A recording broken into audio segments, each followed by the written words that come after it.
The referrals are earned and not just asked for. Watch the timing, right place, and ensure that the wording is relative to the referral partner and also to the solution and the emotion that they have about it. And keep it super simple that they can action that very, very quickly and easily.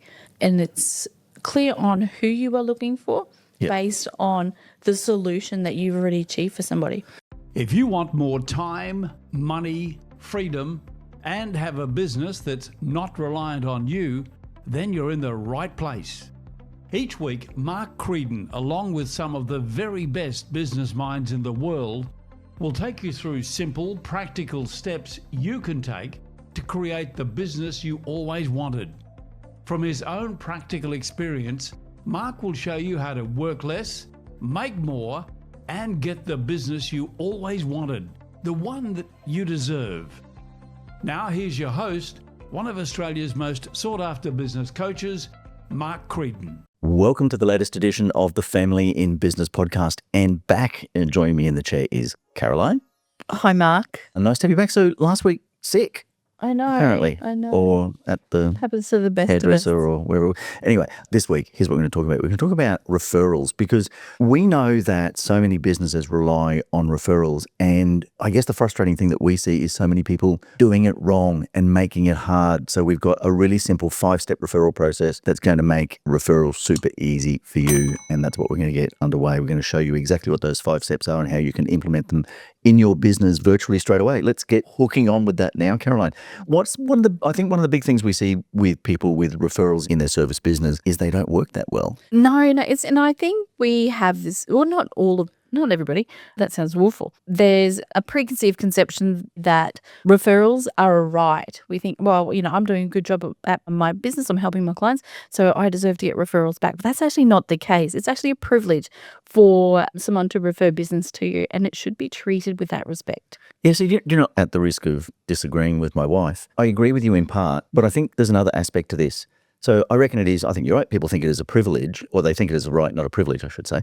But I think the other thing too is one of the reasons it doesn't work is that people are afraid to ask for a referral. Yeah. They're afraid to, they sort of go, oh, I don't know how to ask, I don't know how to ask somebody to refer to me.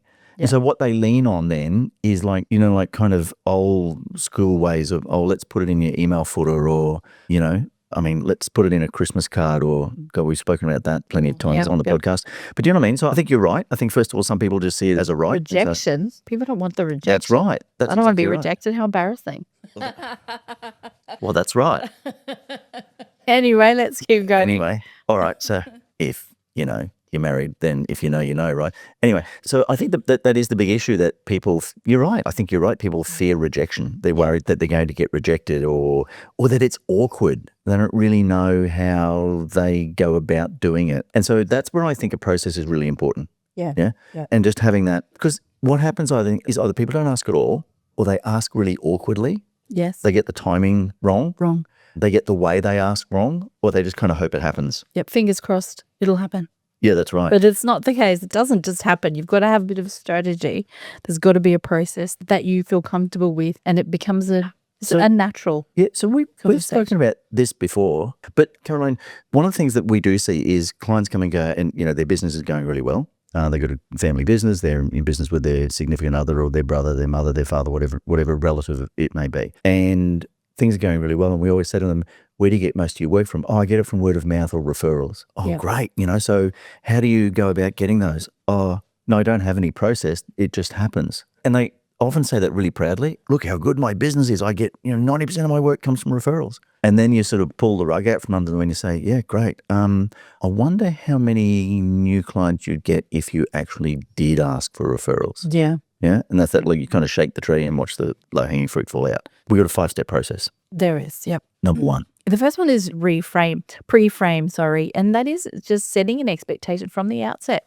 When you start working with the client and you've got their confidence and their trust, they're aligning, their values align with your business, which is always a really important thing. If you are, going in conjunction with another person's business, you have to share values there, and you have to pre-frame that you may ask them in due course for a referral. I reckon this is a really important one because the concept of pre-framing it is saying at the start of the relationship, as we move forward, if you're happy with the service I provide you, I will ask you for referrals. Yes. Yeah. So you're letting people know in advance. But I reckon there's a nice little trick here. And we learned this from Taki Moore. But the little trick is that you don't say we will, but you say we may. We may. We may. Yeah.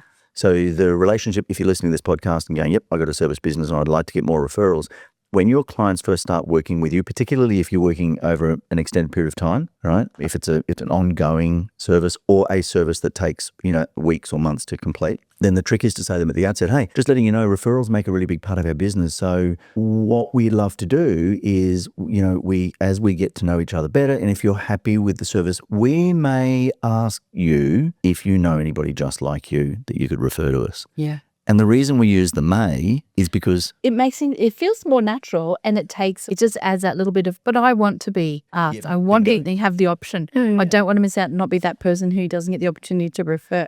So it's interesting because you, at the beginning, you started this with saying people feel that referrals are a privilege, but here now you're sort of injecting this concept of a privilege into it. Yeah. So they get to be, I'm privileged. So I'm one of the chosen ones, right? Because you said, I may ask you. We don't ask everybody. I always like to add that little bit in there. We don't ask everybody. No. But we may ask you. And then you're sitting there going, I hope they ask me. Or why wouldn't they ask me? And you know what? Little newsflash for you. Even if you do actually ask everyone, this is just about how you frame the conversation, right? How you frame at the very outset. So number one is pre-frame. Cool. Number two, 5-step. Number two. Yeah, two, watch for the win. So I always think of this and I go, okay, you've been on a date. You're not going to ask your date to marry you on the first date. So there has to be... I would have with you, Caroline. I would have with you. I knew straight away. Perfection. Yeah. You don't want to ask someone to marry you on the first date, and you don't want to ask the referral when it's too early or too soon in your commercial relationship there. You've got to look for the results and for the breakthroughs that you've had. And because you've already pre-framed and seeded the fact that you may ask for the referrals, you've got to find these little special moments. So it's a really good point. I also think, Caroline, if you're talking about watching for the win, so it's about the timing, right? So, God, I've told this story so many times, but, it's like telling jokes. I keep telling the same joke, just find a new audience. But the concept of... looking over at Nick, it works. Like, we both rolled our eyes. So, but this is a concept where you watch for the win. So we worked with this accountant who used to send Christmas cards and then ask for a referral in the Christmas card. Yeah. Right. So do you know what? It's like sending an account and asking for a referral on the account. No. So what, you want my money and for me to send you some people? Yeah. But here's a really simple kind of analogy that I use. If you want to watch for the win, you want to ask for referrals, but you want to upgrade the way your service comes across, you think of it in terms of restaurants. If you go to a buffet or a kind of a budget, everyday kind of cafe, you order, you pay when you order. Yeah. Mm-hmm. So you walk up the counter and you order at the counter. Yeah. And you pay there and then. So you get your breakfast order and you pay there and then. If you go to a nice restaurant or you go to a really sort of more upmarket cafe, you never pay when you order. You pay when you finish. Yep. So they've picked the right time because they understand it. What's the best time to deliver this bill, right? And the best time to deliver this bill is when you've got a full tummy and you're really happy and you've had a great experience, right? And so then they deliver the bill for you. But they never bring the bill and then say, is there anything else? No. Right? Do you want another bottle of wine? Do you want another whatever it might be? Then go, do you want any of that? And then when they know that you're full up and you've had a great experience, now's the time to hit you with the bill. Yep. Had a couple of wines and you're relaxed. Yeah, that's right. That's right. Can you please give us a tip? You're more likely to give a tip after you've had a nice dinner than before you even had anything to eat. Yeah, you are. You are. And so it's about watching for the win, right? Yep. And so this is about timing. Don't ask too early. Look for the results. Look for breakthroughs. Some clarity moments. When the client says, this is amazing. I love what you've done for me. That's fantastic. Thank you so much. Hey, and that's when you can go into that process, which is step number 3. Yep. Step number 3 is congratulate and calibrate. Yeah. So acknowledging that progress that they've made. So it's not just necessarily celebrating when they've had the win. It's having that transition from when they're in a position to really needing you to when you've actually solved that solution and they feel really great about themselves and they're feeling that sense of achievement there. Yep. I was just thinking back to what you said before about restaurants, how, you wait till, they wait till you've had a few drinks and then they give you the bill. And I was thinking, I actually proposed to you over dinner after you'd had a few drinks. It's the same sort of thing. I figured you'd say yes because you'd had a few drinks, and it was a really nice restaurant too. I probably gave you a tip, did I? We'll move on. So congratulate and calibrate. That's about congratulating them for the progress they've made. Yep. And the calibration is reminding them. So that's about going, hey, do you remember when we first started working together and I said to you, I may ask you for referrals? Congratulations, you're one of the chosen few. Yeah. Yeah. Yep. And I think it's also want to add in there is the location. Don't ask for a referral if you're in a room where there's a bunch of other people, there's lots of noise, lots of distractions, Yep. or that if you've known they've come out of a meeting or Yep. been in a really stressful situation. Yep. That is the last thing somebody wants. Can you please refer business to me? Yeah. Even though you're stressed out, even though we're in a room with a whole bunch of other people, that's just not the right place. Do you know where that is the right place? I mean, I agree with you, by the way, but do you know where that is the right place? If you're running an event and you have good clients there and you have prospects there, getting your clients to speak to your prospects Yes. in a way to get them to refer those prospects. I mean, it's a little bit different. This is more like I was going to say that's it's kind a of relationship building kind of that's thing right. more than referrals. But you get the concept, right? I mean, Definitely. stays kind of the Yeah. same. Yeah. like that's almost that's all sort of a little bit of the authority. So I'm going to disagree with you there. Sort of. Yeah, 100%. It's exactly what it is. It's an authority transfer. 100%. Okay. Step number 5. No, 4. Step number 4. Cool. Okay. I'm glad you're keeping track. Step number 4. Keep it simple and specific. So invite them. Yeah. Actually ask for the referral. Yep. Hey, so this is what we were saying before. Congratulate, calibrate. Hey, do you remember when we started working, I said I might ask? That's the calibration. Yep. Now the invitation. Well, yeah, I'd love it if you refer someone. I think the thing about that, Caroline, when we talk about specific, you in preparation for this, you put a bit of an example together around keeping it specific. Yeah. You don't want to be pushy. You don't want to be vague or overly intentional. Yep. But you want to be able to make it easy enough so that in an example, you're going to say, hey, I've got an email ready for you. Just send this out. Super simple. I've got it all prepared for you. Yep. Which sort of that falls into our closing the loop and equip, your referral partner with everything that they need. So we'll get onto that in the 5th step. But I think the other thing too about being specific here is, if I said to you, do you know anybody who we could help?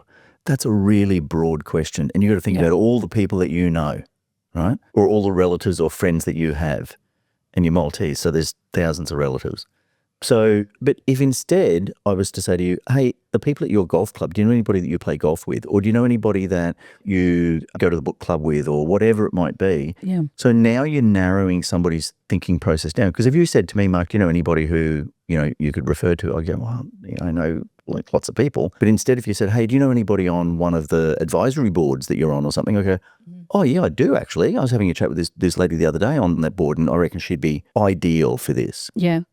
What's really good in that piece is sort of going down the line of, do you know anyone who, and add in there the problem that the solution that you have or that you've given to your client, who has had time issues, in their business and really needs some help with that. Yeah, cool. So that's a really nice segue into the final step, which is close the loop and equip them. And really that's about making it easy, isn't it? Totally. So we always talk about if you want to refer somebody into our family and business mastermind program is to sort of go, hey, send an email that just says, hey, George, this is Caroline. She's the lady that helped me to get scaling in my business and freedom and spend more time with my family. You guys should talk. And then just copy you into it. Yep. And then you can reach out to the person and go, hey, great to meet you. Let's have a chat and see what we can do together. And it makes it so much more, not efficient, but more likely to be implemented if it's easy. If somebody has to work hard to do it, they won't do it. They won't do it. They'll make all the promises in the world. Yeah, of course I'll refer. And they're not bullshitting to you. They don't mean to, but life gets in the way and they get busy and it's not a priority for them. Priority. Your priority is not their priority. 100%. And that's actually okay and understandable. Yeah, of course it is. So it's a matter of just making it super simple. Hey, can you flick them an email that just introduces me and just says, hey, you guys should talk. But I think the important thing is to then link the email to the solution that you've provided for that person, right? Yeah. And they go, hey, you guys should talk. And then, okay, now, key reminders. Yeah. What are they? The referrals are earned. Yep. They're not just asked for. Yep. Watch the timing. Yep. Right time, right place. Yep. And ensure that the wording is relative Yep. to the referral partner and also to the solution and the emotion that they have about it. Yep.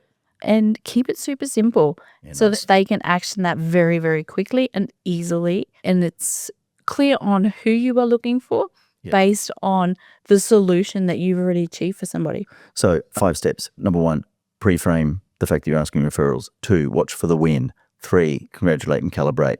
4, actually ask for it. And 5, make it super simple. Yep. I reckon there's a 6th one, but we've run out of time. Oh, yep. So what we're going to do on Friday, the 8th of May at 10 a.m. Brisbane time, mastermindzoom.com.au.